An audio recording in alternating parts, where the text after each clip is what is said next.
Video. Today I'm going to be doing some Bible journaling with some Joy Clair stamps, but I'm also going to show you a bokeh effect that I created with some tissue paper and circle dies. So for today's Bible journaling pages, I'm going to be using the mini name stamp set. This is from the Joy Clair Stamps Color by Face series, and I'm going to be stamping on the very first pages of my Bible where it says the Old Testament. I've got 2 blank pages here to work with. Now if you see the page through my other page, I do have a video tutorial on that one. I'll leave that link in the top right hand corner. For my stamping today, I'm going to be using the VersaFine Clear ink. This is a pigment ink, but it stays wet a long time, but it doesn't smear as easily as the VersaFine Onyx Black ink, which I really like to use for stamping too, but it smears pretty easily. This doesn't seem to smear as easily on me. So that's what I'm going to be using today to do my stamping. But I first want to go ahead and create a little frame around the Old Testament words. I'm doing that with my micron pen and my Tim Holtz ruler. I'm just drawing boxes, so 4 lines connected, and I'm doing that twice, one a little bit smaller than the other. And there's a closer look at that. It's not perfect, but it works, and it keeps me from stamping over those words. So for the stamping, like I said, I'm going to be using the mini name stamp set, and I am going to be stamping in pretty much the center. I'm going to leave about 1 inch on the left hand side and on the right hand side without any stamping, because I'll be adding some tissue paper to that. Now for my stamping, I'm going to be turning all of those different names every which way and stamping these out and filling in the center of the page. Now there is a lady on the design team from Joy Clair. She has done a page similar to this. Down in the description box, I'm going to link to her blog post where she does this, and hers is gorgeous. She has gorgeous handwriting and all of that great stuff. So hers is beautiful. I'll leave a link to that. But I'm going to be doing mine all in black today and just stamping around there. Now I have about 4 acrylic blocks front and back going at one time to make it a little bit easier on myself. You don't need that many. You can switch out, and if you wanted to, you don't have to use all of these. If you don't want to, you could use 1 and just stamp it over and over. You could use 2 or 3. You don't have to use all of these, but I wanted to put them all in. Now one thing that does help get a little bit more stamps on your page, once you have a little bit space between the top and the bottom, you can go ahead and start stamping the same stamp on the top and on the bottom like I'm doing here. That'll save you a little bit of time and not switching out your stamps so often. Now I didn't want any of these hanging off the edge, so I'm trying to fit them as best I can on the page so they're not hanging off on the top and then on the bottom as well. I'm also turning them on their sides. I'm turning them upside down, whatever way to get them to fit in. I want to fit as many of these and create kind of a collage of names. I'm just going to finish up right on the bottom. I check to make sure I have enough space before I stamp it down. And then I've got one last little space there right on the bottom left hand corner, and I'll go ahead and stamp my last stamp right there. And with that finished, it was time to start on the bokeh effect. But here is a nice picture of those all collaged together, put together on that page. I love the way those stamps turned out. They stamp beautifully with that VersaFine Clear ink. Now for my bokeh effect, I'm going to be using tissue paper. I got mine at Target. There was this huge thing of like a rainbow assortment of tissue paper. So that's what I'm using today. I am using a very light bluish pool color, a purple, and a gray. And then I'm going to be using circle dies. I'm using a nesting circle set. I've used this several times before. And I'm going to go ahead and pick out about 5 smaller circles from that set.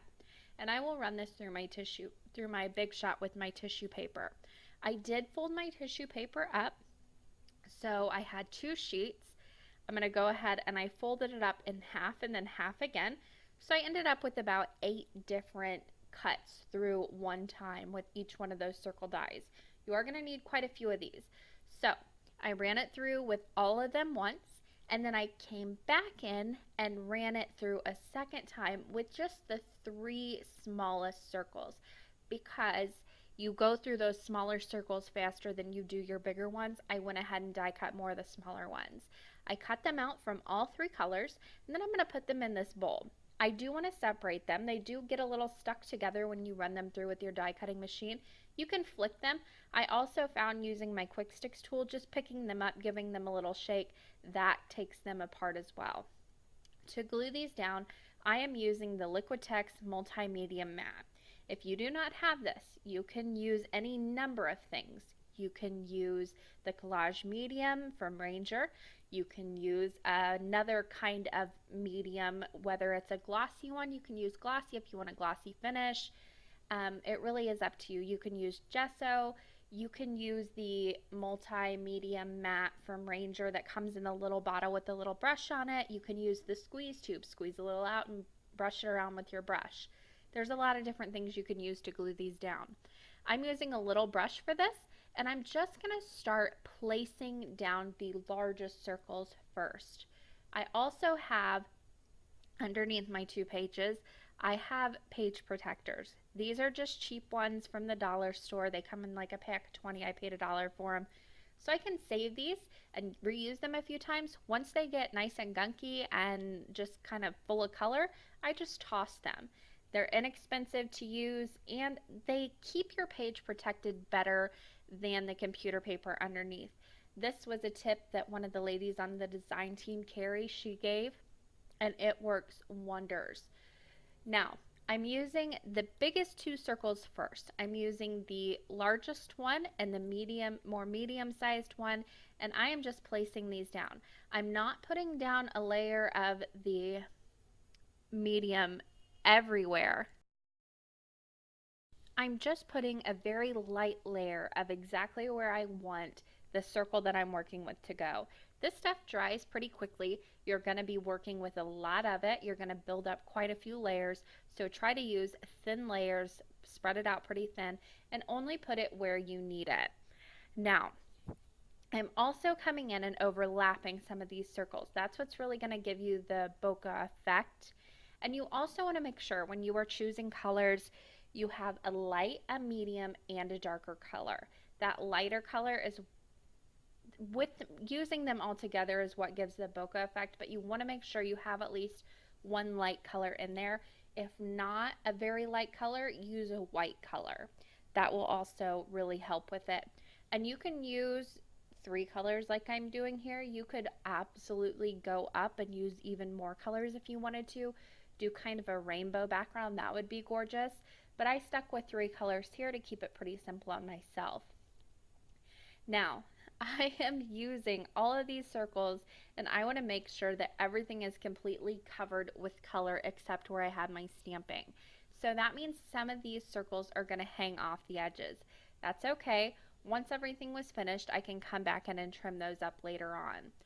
But like I said before, I'm starting off with the very largest circles and I'm going to start working down to the more smaller ones now to fill in a few of those spaces. I still have a lot of white space at this point, so I can still come in with those bigger circles and overlap them and lay them down.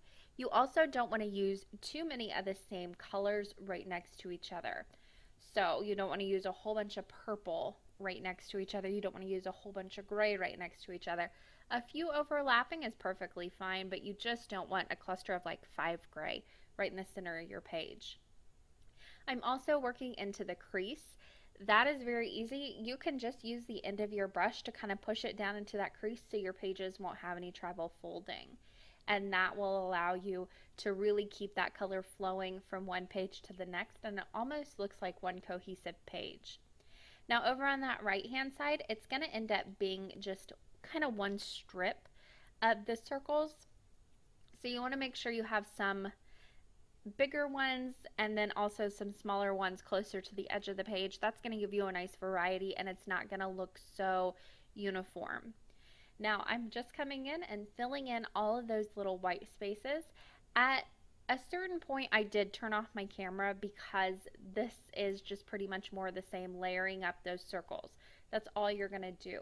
Once you get to the top, you kind of want to start going towards those very smaller circles and really putting those on the top of the page. That's going to help with the bokeh look.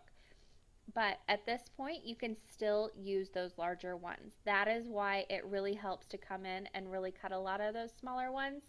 And even though I cut so many, I had just about the right amount. So if you're doing a larger area, you might need to even cut more than I did. Now I'm doing my best not to cover up any of the stamping on the right hand page just because I want that to be the main focal point and the bokeh just to be a little bit of like a background to that. So I'm trying to keep it away from the stamping and not cover any of that up.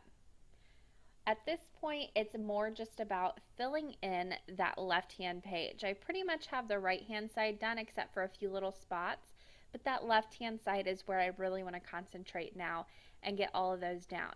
You can see just how much layering you're going to be doing. That is why it is so important to really use pretty thin layers of that multimedia mat.